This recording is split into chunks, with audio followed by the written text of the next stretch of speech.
अस्सलाम वालेकुम नाज़रीन, मैं हूं शेख रहमत अली, आप देख रहे हैं क्राइम। नाजरीन, कल 6 दिसंबर है और 6 दिसंबर के दिन ही बाबरी मस्जिद शहीद कर दी गई थी। लेकिन उस वक्त कई लोगों ने एहतजाज किया और हर साल गम बनाया जाता था बाबरी मस्जिद के शहीद होने पर। लेकिन आहिस्ता आहिस्ता ये गम लोगों ने भुला दिया। लेकिन शहर हैदराबाद में सईदाबाद उजाले शाह ईदगाह एक ऐसी जगह है जहाँ हर साल पाबंदी से बाबरी मस्जिद को याद किया जाता है और उसका गम मनाया जाता है। इससे सबक सीखना चाहिए दूसरे लोगों को जो बड़े बड़े वादे दावे करते हैं, बातें करते हैं, लेकिन जब वक्त आता है तब खामोशी इख्तियार करते हैं। लेकिन ये माँ बहनों को हमारा सलाम है जो इस तरह से अपने जज्बे को जिंदा रखा और आज हमारी खामोशी ही हमारी अब कमजोरी बनते जा रही है। आज एक के बाद एक मस्जिदों को शहीद किया गया लेकिन कोई आवाज नहीं उठ रही है। जिनकी जिम्मेदारी थी, जिनको अवाम ने वोट डालकर जिताया, पार्लियामेंट भिजाया, असेंबली भिजाया, लेकिन वो भी गूंगे बहरे नजर आए। कुछ काम नहीं, कुछ बातें नहीं। जो स्क्रिप्ट लिख कर जाते हैं वही बात करते हैं लेकिन अमली तौर पर कोई काम नहीं करते। बहरहाल ये एक सच्चाई है, ये सच्चाई को हमें कबूल करना चाहिए। लेकिन जिस तरह से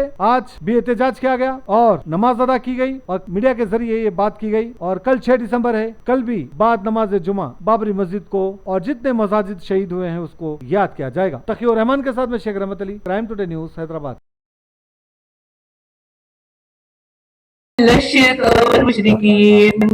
اللهم اعز الجهاد والمجاهدين وأذل الكفر والكافرين اللهم انصر من نصر دين محمد صلى الله عليه وسلم وجعلنا منهم۔ बिस्मिल्लाहिर्रहमानिर्रहीम। 6 दिसंबर 1992 हिंदुस्तान की तारीख का सियाह तरीन दिन है। इस दिन हमारी 500 साल क़दीम तारीख़ी बाबरी मस्जिद को संघ परिवार ने हुकूमत, अदलिया, इंतज़ामिया और पूरी दुनिया के सामने शहीद कर दिया था। बाबरी मस्जिद की शहादत के सानहे को आज 32 साल पूरे हो रहे हैं। इस तवील अरसे के बावजूद भी हम मुसलमान बाबरी मस्जिद को भूले नहीं हैं और बाबरी मस्जिद की शहादत का ज़ख्म हमारे सीनों पे ताज़ा है और उसकी बाजियाबी और तामीर नौ का जज्बा हमारे दिलों में ज़िंदा है।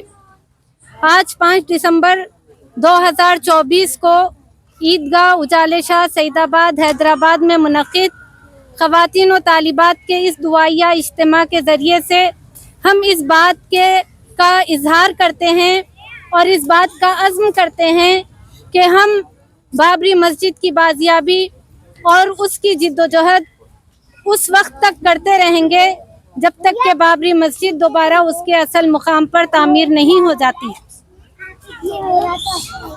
हमारा ये अटल मौक़िफ़ है कि बाबरी मस्जिद कल भी मस्जिद थी, आज भी मस्जिद है और ता क़यामत मस्जिद ही रहेगी। सब क़ानूनों से बाला व बरतर क़ानून अल्लाह के क़ानून के मुताबिक बाबरी मस्जिद की मिल्कियत पर हमारा दावा जूं का तूं बरकरार रहेगा और हम इस बात का ईकान रखते हैं कि एक दफ़ा जिस जगह मस्जिद बन जाती है वो जगह फर्श से लेकर अर्श तक क़यामत तक मस्जिद करार पाती है, चाहे उसके दरो दीवार सलामत हो या ना हो।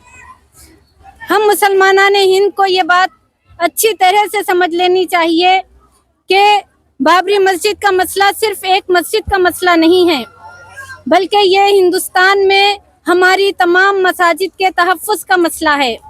ये हिंदुस्तान में हमारे ईमान, तशख़्ख़ुस और सलामती का मसला है।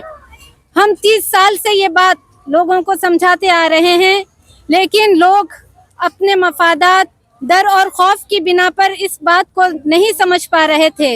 लेकिन आज जबकि पूरे हिंदुस्तान भर की गली कूचों की मस्जिदें, खानखाहें, दरगाहें महफूज नहीं हैं और ख़तरे में पड़ी हुई हैं, तो लोगों को आज इस बात का एहसास हो रहा है कि बाबरी मस्जिद का मसला सिर्फ़ एक मस्जिद का मसला नहीं था, बल्कि ये हिंदुस्तान की तमाम मसाजिद के तहफ़्फ़ुज़ का मसला था।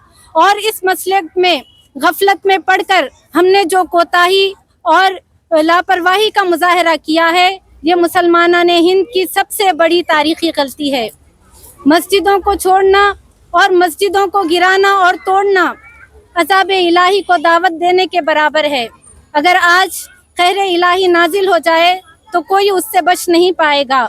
न सिर्फ हिंदुस्तानी मुसलमानों की बल्कि पूरे मुल्क की सलामती इस बात में मुज़मिर है कि बाबरी मस्जिद को दोबारा उसके असल मुकाम पर तामीर कर दिया जाए।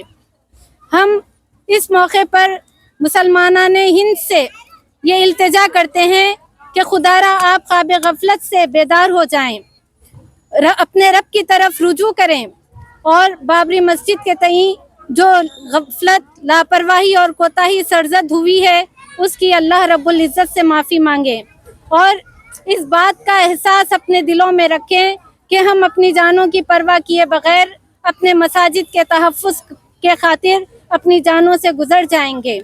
اگر اس چیز کو، اس عزم اور حوصلے کا آج ہم مظاہرہ نہیں کریں گے تو نہ اس ملک میں ہماری کوئی مسجد، درگاہ، خانقاہ محفوظ رہے گی اور نہ ہمارا کوئی گھر سلامت رہے گا اور نہ ہمارے شانوں پر سر۔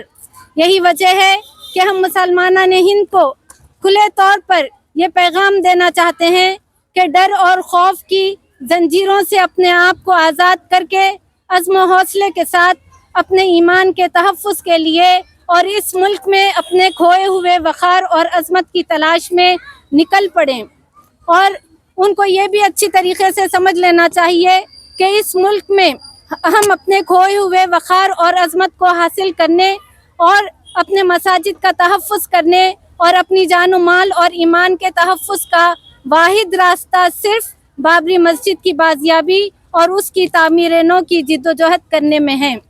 ورنہ یہ بات یاد رکھیں کہ 22 کروڑ کے ہوتے ہوئے بھی ہم مسلمان کفار و مشرکین کی غلامی میں ذلت کی زندگی بسر کرنے پر مجبور ہو جائیں گے۔ مسلمانوں سنبھل جاؤ، سنبھل جانے کا وقت آیا، بہت سوئے ہو تم اب ہوش میں آنے کا وقت آیا، نہ سمجھو گے تو مٹ جاؤ گے ہندی مسلمانوں، تمہاری داستاں تک بھی نہ ہوگی داستانوں میں۔